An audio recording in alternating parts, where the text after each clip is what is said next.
Welcome into AFC Sports Prime Time. I am happy to have you here for another episode of the Prime Time program. We are going to talk about the rivalry that has already begun and a rivalry that's worth renewing because the Jags have beaten the dog shit out of the Titans the last couple of years. And it is one of these things where you would like to see an improved, just generally, the Titans have a rival that they can hold their own against. They have been swept by the Colts. They have been swept by the Texans. They have been swept. In fact, I think they've lost 4 consecutive games to the Jacksonville Jaguars. And of course, they did not win a single divisional game for the first time in Titans history this year. They were 0 for 6 against the AFC South, which of course is a terrible, terrible look. So when it comes to rebuilding the franchise, it's also about rebuilding competitive rivalries with your divisional rivals first and foremost. And the interesting thing, one of the interesting things about the Saleh hire is his exchange with Liam Coen earlier this season when Coen and the Jags beat Saleh and the Niners. There was an interview with Pat McAfee and Liam Coen today that we're going to get to, and we're going to talk about the idea of renewing this rivalry where, in the last couple of years, the Titans haven't been real against any of these teams except splitting with the Texans in 2024. And doesn't that feel like 100 years ago at this point in time? So we'll talk about that together throughout the course of the show. We appreciate your participation. Share the broadcast around on Facebook, YouTube, Twitter, and on Twitch. If you would like to jump in throughout the course of the program, we appreciate you guys sharing the broadcast around, and we'll talk about the best rivalries or who the biggest rival for the Titans is right now as we talk about the potential for the rivalries to be renewed. Welcome into A to Z Sports Prime Time on this Thursday night. I'm your host, Buck Rising. I'm proud, as always, to be presented to you by the wonderful people at Two Rivers Ford, the South's most trusted Ford dealer. By TDOT, where the Tennessee Department of Transportation reminds you that you can be a part of the solution to end littering. And, of course, by Simon Says Nashville. Their one-year anniversary party is tomorrow. In fact, Saturday. It's Saturday in Wedgwood, Houston. I am probably going to be there because I could use some stuff before I go to Combine. We're all going to Combine together as a radio show. Kirby is included. It's going to be a great time had by all. So I'm going to need to update my wardrobe, get some warm clothes for Indianapolis. And just because they can be practical doesn't mean that they can't also look good, which is one of the best things about all the different offerings that Simon Says has. So as we talk about all the different things, with the Robert Saleh hire, one of the ancillary things is the Liam Coen bit. And we'll get to that here in a second. We also have NFL honors tonight, the night before, we'll find out the MVP, Offensive Rookie of the Year, Defensive Rookie of the Year, Comeback Player of the Year, all these different things, keeping tabs on everything that's going on. Jeffrey Simmons is up for the Walter Payton Man of the Year, of course, watching the red carpet right now. We're going to get you out in time for NFL honors at this point. And Halo asked me, Buck, who do you think wins Rookie of the Year? I think it should be either Tyler Shuck or Tet McMillan. Those are two of the players who will receive votes. Tyler Shuck already won the Pepsi Rookie of the Year. So Offensive Rookie of the Year, I would take Shuck or Tet. Defensive Rookie of the Year, I think it's pretty clearly Carson Schweschinger, the Browns linebacker, who was excellent just among linebackers, not even among rookies. He was a badass this year. I would argue the best defensive rookie of the class, and I don't think it's an argument that's very difficult to have. So Tet and Shuck and Schlesinger would be my guesses. Tet or Shuck. I think that Shuck probably has a better chance just because he's a quarterback. And the Carolina Panthers did make the playoffs with Tet McMillan as a 1,000-yard receiver this year, which was very impressive, of course. But I thought that, honestly, Shuck had the Saints playing as the best team in the NFC South, even though they did not make the postseason this year as they got through the month of December, where I believe, if I'm not mistaken, Shuck won all four of his games in the month of December. I think he finished the year at least 4-0. He may have even been 5-0. I know that they finished with 7 wins on the season, which is a coup for the Saints, given where we thought they were going to end up. So we're not talking. We'll keep you updated if that begins. We will dive into, or we will get you the information on the awards, but I think we'll be done in time for the award ceremony to begin. If you care to watch that, I'm probably good. I'll just find out after the fact. I don't need to sit through the whole pomp and circumstance. Although I will say I love John Hamm. John Hamm is one of my favorite actors. He's hosting tonight. He alone is worth the price of admission. And not just because I've been on a Mad Men kick for the past 2 months. Anyway, so who is the biggest rival for the Titans heading into 2026? Facebook, YouTube, Twitter, and Twitch. It's your Two Rivers Ford take. As always, it's presented by Two Rivers Ford, the South's most trusted Ford dealer, online at tworiversford.com. Liam Coen, the Jacksonville Jaguars head coach, was on the Pat McAfee show earlier today and was asked about his conflict earlier this season with Robert Saleh. We should be proud of what we did here. Yeah, could send Bob Saleh one maybe, like welcome to the. We were just texting. See, that's the beautiful part. Or you just texted, hey, yeah. I mean, you see, it's my city now, bitch. Yeah, you're gonna eat these Louis, bro. Is that what you said to Saleh? Yes. No, we are, dude. It is awesome that he's. I mean, what a cool move by Tennessee. Seriously. I mean, just to get another quality defensive head coach in this league that gets defenses to run around that way. I mean, it's fun for us. I mean, you want to play the best. You want to come, and that's no different for coaches. There's no difference. You want to beat your peers. You want to be better than everybody. Especially when you want to beat the people you hate. Yeah. Exactly. Ben Johnson, Matt LaFleur. That's awesome. Yep. It's good. Awesome. We need coaches. This one's better. This one's awesome, better. too. You started it. You got a great one, too. Entertainment. Coaches rivalry. Make the game. Entertainment. Spit in his face, then. You got to spit in his face now. Hey, we just had Gaethje. I don't know if you're in the Gaethje. We could get there. I don't know if you're in the Gaethje back there. He's got some ideas for what you guys. Yeah. Let's go. So that is Liam Coen saying that him and Robert Saleh have since made nice as the Jags and Titans head coach. So the Jags have owned the Titans the last 2 years. They have not lost a game to the Titans in their last 4. Trevor Lawrence has been excellent against the Tennessee Titans, and not just that season finale when Cam Ward got hurt and Brandon Allen couldn't do anything. The thing that you want to happen, because the Jags are sitting at the top of the division right now, you want to be able to threaten the Jags a little bit. The fact that you didn't win a single AFC South game is one of the most embarrassing things out of last season. Like, I know you can make excuses for the Titans if you want to. I know you can say, well, look at how little help Cam had, blah, blah, blah, blah, blah. Win a division game. Like, I don't need to tell you how bad your football team was, again, finishing 3-14 for the second consecutive season. But my God, it's not winning a single game in the division, especially against the Colts when they were good. I get it. The Texans, man, that defense is elite. I understand.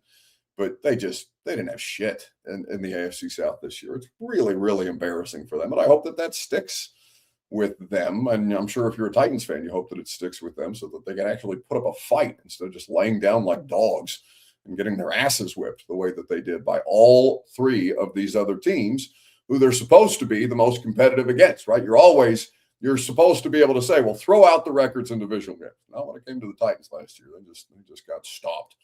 So I think that when you talk about the upcoming season and who you would like to see a rivalry renewed with, I think the Jags are probably the biggest Titans rival since they've become the Tennessee Titans in the last couple of years. There's playoff history there. There's obviously divisional history there. You have things like Wesley Woodyard wearing the leopard print jacket after they beat the Jags because they're going jaguar hunting, all these different things. Halo says the Jags. William Parcell says everyone. Yeah, but I mean, like I said, you'd like it to be against the best team in the division. You'd like to show a little fight in those particular situations. Rick Bates says, I thought Shuck already won Rookie of the Year earlier. Yeah, he won the Pepsi Rookie of the Year. He didn't win the NFL Honors Rookie of the Year. There's an Offensive Rookie of the Year and a Defensive Rookie of the Year for the NFL Honors. Pepsi does a sponsored Rookie of the Year where all offensive and defensive rookies are considered. There were only 6 nominees this year for the Pepsi one. Cam Ward was not. You were not able to vote on Cam or for Cam in either the Rookie of the Year for Pepsi or Offensive Rookie of the Year for the NFL, for the National Football League actual end-of-season awards or regular season awards. Cam did not qualify for either of those things. Roger Wilson says the Jags because they're on top. D. Fresh says, I hate the Jags, the Colts, and the Texans. Yeah, well, they're big fans of you. based on the last 2 years because you haven't put up a fight against them. In fact, we have the Cam Ward clip now. I need to bail out because I think when he drops the F-bomb, right, Robert, it loses us monetization. So I need to bail out of this Cam Ward clip. But, I mean, just think about how frustrated, how pissed off and miserable your rookie quarterback was not that long ago because he got blanked by the Texans. I mean, if we keeping a buck right now, we ass. So we 0-4. We have – this point, we got nothing to lose. We dropped a quarter.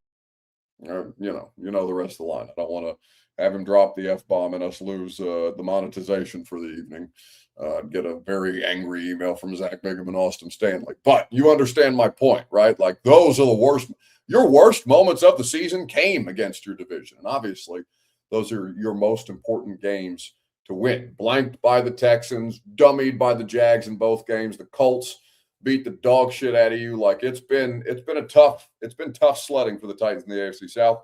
Obviously, that's the place where you need to start looking more competitive and to end the game, to end the season with that Jags ass beating and Cam Ward hurt. I think left a bad taste in everybody's mouth. Just happy to be over, but wow, what a pathetic showing by them in 2025 against the AFC South. So we will see if Robert Saleh and Liam Coen can have a fun rivalry, and if Robert Saleh can bring more of a rivalry to the table on behalf of the Titans. Of course, the roster building process will weigh heavily into that. The other question I'm going to ask you this evening is, which AFC South team will be next to make a Super Bowl? Not win a Super Bowl, but if you had to pick one AFC South team of the four, and like honestly, not like you hope that the Titans are representing the AFC and the AFC South in the Super Bowl, but like honestly, as we sit here today, which AFC South team is most likely to make a Super Bowl as we move forward? Maybe none of them do, right? It's been when's the last time an AFC South team represented the AFC in the Super Bowl? It had to be. Is it Peyton Manning's Colts? It has to be, right? The Jags got beat by the Patriots in the AFC Championship game when Bortles was quarterbacking. God knows the Titans haven't been in it in this century so far. The Texans haven't made it past the divisional round, right? They're over in the divisional round. So it has to be Peyton Manning losing to Drew Brees and the Saints. We talked about that Super Bowl earlier today on the radio show with Sean Payton coming out in the second half with that onside kick, one of the most famous plays in football history. It's been, what is that, 2008, 2006? When the 2010, is that right? 2010 is the last time? It feels longer than that. Again, Peyton Manning still with the Colts at the time. That's 100 years ago at this point. So who do you think is the most likely AFC South team to represent the division in the Super Bowl? We'll talk about it together right after I remind you that the Primetime program is made possible by TDOT, where the Tennessee Department of Transportation reminds you that nobody trashes Tennessee. Be a part of the solution to end littering at nobodytrashestn.com. Primetime also made possible by the wonderful people at Simon Says, where I remind you that their one-year anniversary party is taking place at their location in Wedgwood, Houston on Saturday. Great deals, awesome clothing for you to dress for success. Go to simonsaysnashville.com for more details, or follow them on Instagram. You can see all manner of offers that they have going on there. It's a great place to shop for you, or for if you're for the girlfriends and wives in the audience tonight. You can always get great gifts at simonsaysnashville.com. And hell, if you like flannels, you can get some for yourself. Those have a unisex appeal. At this point in time, I feel like I see more women wearing men's flannels than I do men wearing flannels. And, I put one on. I look like a damn lumberjack, but I think that's just because of the beard. Anyway, who's the most likely team to represent the AFC South in the Super Bowl? David Redmond on Facebook says the Texans. Todd on YouTube says the Jags and the Texans have never been to a Super Bowl. At least the Titans have been to a Super Bowl. Yeah, I don't think you can brag about getting to the Super Bowl if your loss is one of the most famous losses in the history of the NFL. I don't think that's the flex that you think it is. I get that you made it one game further, but you still caught that L, and you caught one of the fattest L's, one of the most memorable L's that has ever been handed down, right? That's not referred to as 1 yard short everywhere else in the NFL. the way that it is for you. It's referred to as the tackle, right? The tackle that saved the Super Bowl for the Rams. Ocho Man says, depends on CJ and Lawrence. Well, yeah, look at them this year. I'm not asking you to project. I'm asking you to look at where they are right now and tell me what you think. Halo agrees. He says the Texans. I'd pick the Jags. By a mile. I think the Jags are the best team in football. I think not the best team in football. Although, you know what? Down the stretch, I would have easily said that Jacksonville. I think that Jacksonville could have gone to the Super Bowl if they'd made it past Buffalo, and it just took a really efficient Josh Allen performance and one or two missed opportunities for Jacksonville to lose in the wild card round hosting Buffalo. I think they could have gone all the way, honestly, this year, especially if they'd had the opportunity to host a lot of these games. But I'll pick Jacksonville. They've got the best quarterback by a mile in the division. C.J. Stroud is only getting worse at this point in time. Cam Ward is a complete unknown, and I have no idea. You want to talk about unknowns? I have no idea who the hell is playing quarterback for the Colts at any point next season. It's going to be a really interesting problem that they have to solve in Indianapolis. So, yeah, I would take the Jags, and I would take the Jags by a mile. They returned both of their coordinators. I think Liam Coen. Is Liam Coen the best coach in the division?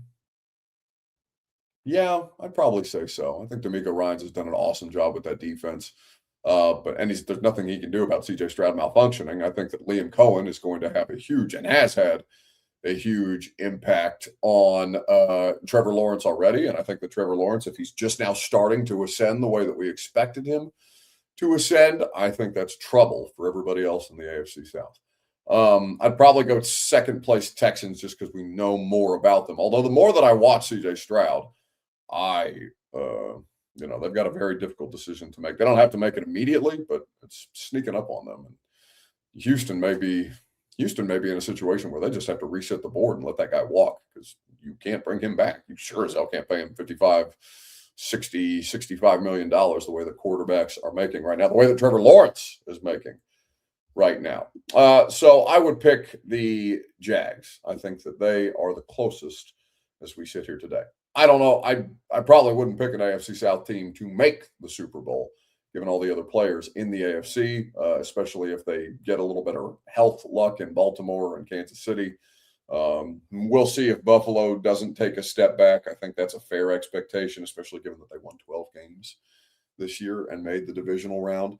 But, yeah, I think Jacksonville's in a really, really good spot. All right, weekend bounce back. Who needs to bounce back most in sports? Everybody is talking about Tom Brady not being willing to pick the Patriots in the Super Bowl, saying he doesn't have a dog in this one on the Let's Go podcast with Jim Gray. So, of course, that made the rounds. There's many, many Patriots at the Super Bowl this year, former Patriots at the Super Bowl, there to watch Mike Vrabel, the former Patriot, lead the franchise to glory. And people like Teddy Bruschi have no problem whatsoever kind of being like, Tom, what are you talking about? What are you talking Don't about? go Tom Brady. I thought you were going to be Tom Brady. Tom doesn't have a dog in the race, he said. So well, that's the way Tom feels. I got a big-ass dog in the race. I'm telling you that right now. That's my boy right there. Okay. Vrabel, 8-year teammate, like a brother of mine. I mean, all of us, really. I mean, it's like we've got a dog in the fight. My dog is big, and I'm cheering for him. The last couple of weeks on Sunday NFL Countdown, I'd just be like, put my pick up, guys. Yeah. Who I'm picking. Put my pick up because there's no other way I'm going. I've loved the way this team is played. I've loved the way they've won. I talked to Vrabel this week inside. It's going to be on the show this Sunday, but I said, you can't ask him, like, what's the moment? Mm-hmm. What's your favorite moment of what did you think? What did you think? And I was like, all right, can I tell you mine? And he's like, all right, go ahead and tell me. Week 5, Buffalo. All right. Second half. Fourth quarter, Drake's making plays. He's being dragged down. He made the cover 2 throw. Yeah. Borregales from 52. We win that one on the road. And Vrabes told me, you know what?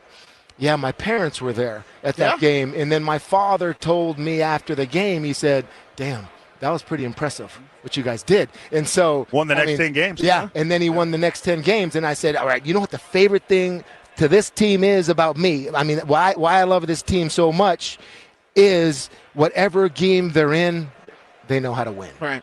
Because, I mean, you need them to block a field goal, somebody's going to block a field goal. You need to score on defense, they've scored on defense. All right, you need Drake to make a play on 4th down, that's all he needs to do, go ahead and do it. They've done it. Right. It's 2001. It's eerily similar to the way you guys did it. It is. Right? And I told Braves this, Yeah, and Braves is like, no, man, I can't do that. But I said, you know what? I see Kayla Von Chason hitting C.J. Stroud, and then the ball going in the air, and then Marcus Jones going it back for a pick 6, and I see you on Kurt Warner, hitting him in the face, and then Ty Law, and he was like, "Oh, yeah, like that, yeah." So that is Teddy Bruschi saying that Tom Brady certainly should have a dog in the fight, talking about picking the Patriots or being unwilling to pick the Patriots. So that is going to do it for us tonight. Enjoy the Super Bowl.